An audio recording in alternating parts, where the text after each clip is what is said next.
Railway station പരിസരത്ത് ഉടമസ്ഥനില്ലാതെ കാണപ്പെട്ട trolley bag. Police എത്തി പരിശോധിച്ചപ്പോൾ തലയും കൈകാലുകളുമില്ലാത്ത പുരുഷൻ്റെ ഉടൽ. ചെന്നൈയിലാണ് സംഭവം. ഇതുമായി ബന്ധപ്പെട്ട് നടത്തിയ അന്വേഷണത്തിൽ കൊലപാതകം നടന്ന പുരുഷൻ്റെ ഭാര്യയെയും അവരുടെ ആൺ സുഹൃത്തിനെയും പോലീസ് അറസ്റ്റ് ചെയ്തു. ആസാം സ്വദേശിയായ അമീർ അലിയാണ് കൊല്ലപ്പെട്ടത്. ഈ കേസിൽ ഭാര്യ രോഹിമയും ഇവരുടെ ആൺ സുഹൃത്ത് അഷ്റഫുമാണ് പോലീസ് പിടിയിലായത്. ചെന്നൈയിലെ പെരാമ്പൂർ റെയിൽവേ സ്റ്റേഷനിൽ ഉപേക്ഷിക്കപ്പെട്ട നിലയിൽ കണ്ടെത്തിയ ട്രോളി.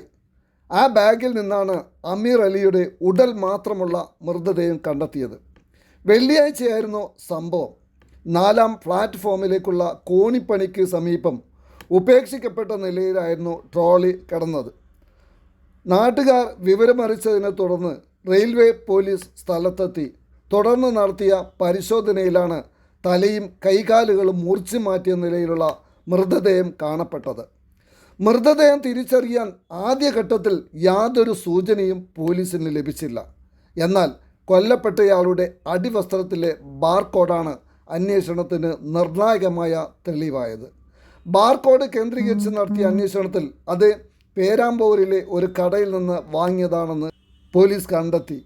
അവിടെ നിന്ന് ലഭിച്ച മൊബൈൽ നമ്പറും ഉപഭോക്തൃ വിവരങ്ങളും പിന്തുടർന്നാണ് മൃതദേഹം അമീർ അലിയുടേതാണെന്ന് പോലീസ് തിരിച്ചറിഞ്ഞത്.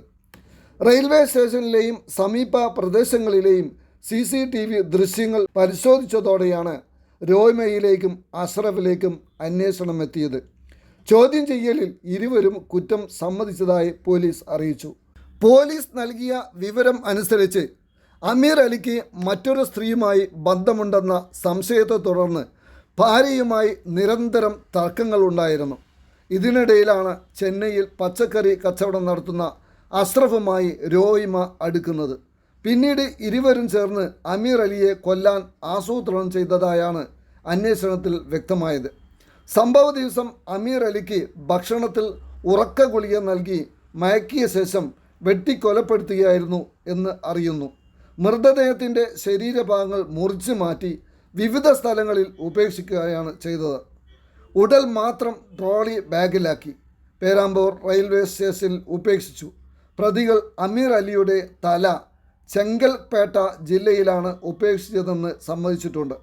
കാണാതായ തലയും മറ്റ് ശരീരഭാഗങ്ങളും കണ്ടെത്തുന്നതിനായി പോലീസ് വ്യാപകമായ തെരച്ചിൽ തുടരുകയാണ്. നിലവിൽ കണ്ടെത്തിയ മൃതദേഹം ഇൻക്വസ്റ്റ് നടപടികൾക്ക് ശേഷം പോസ്റ്റ്മോർട്ടത്തിനായി കിൽപോക്ക് മെഡിക്കൽ കോളേജ് ആശുപത്രിയിലേക്ക് മാറ്റി. നഗരത്തെ നടുക്കിയ ഈ ആസൂത്രിത കൊലപാതകത്തിൽ കൂടുതൽ തെളിവുകൾ ശേഖരിക്കുന്നതിനായി പ്രതികളെ പോലീസ് കസ്റ്റഡിയിൽ വാങ്ങി വിശദമായ അന്വേഷണം നടത്തി വരികയാണ്.